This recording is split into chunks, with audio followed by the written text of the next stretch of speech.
Tuan-puan, negara kita pernah berlaku. Mula saya belajar ilmu keuangan, manfaat ilmu emas, saya mula takut simpan duit.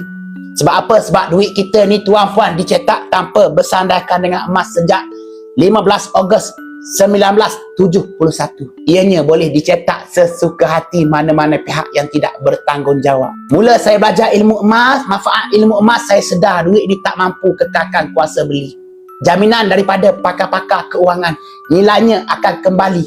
Intrasinya, nilai duit ini akan kembali kepada intrasinya, iaitu kosong. Jaminan daripada pakar-pakar keuangan, tuan-puan, jangan risau. Harga emas ada naik turun jangka masa pendek, tapi mustahil jatuh kosong.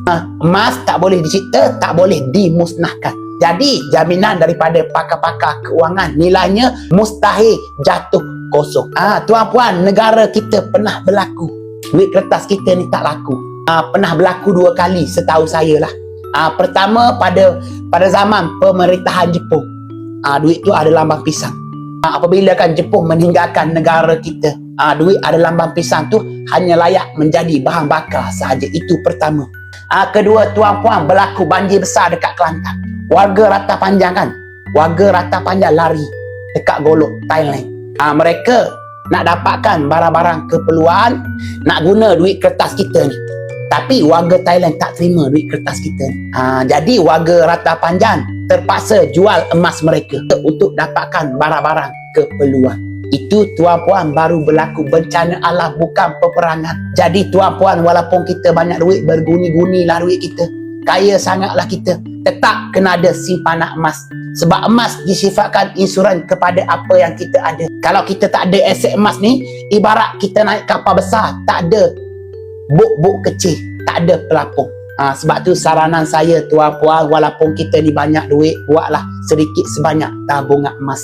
Biar kita ada juga sekurang-kurangnya satu keluarga ada 100 gram. Lebih baik satu keluarga ada 1 kilo emas.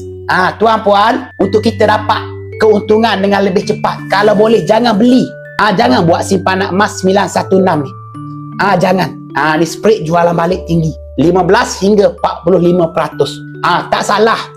Emas perhiasan wanita keturunan 916 ni tak salah, tapi tak sesuai untuk kita dapat keuntungan dengan lebih cepat.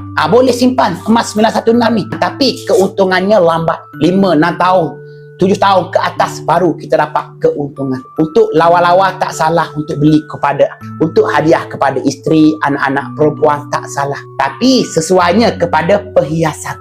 Untuk tuan-puan dapat keuntungan dengan lebih cepat 1, 2 tahun, 3 tahun ke atas, terbaik kita pilih Goba Dina keturunan 999. Sebab spread jualan balik rendah, koh upahnya rendah.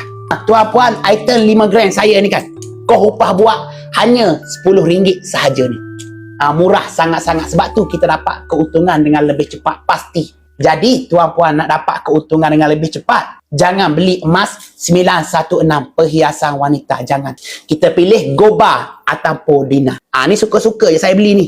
Ini saya beli ni hanya suka-suka sahaja. Hilang boring sahaja ni. Jadi tuan-puan, belum ada lagi akaun emas, nak saya bantu nak menabung emas dengan cara yang betul. InsyaAllah kita sama-sama belajar buat dengan ilmu. Pergi dekat profile TikTok saya, boleh terus hubungi saya.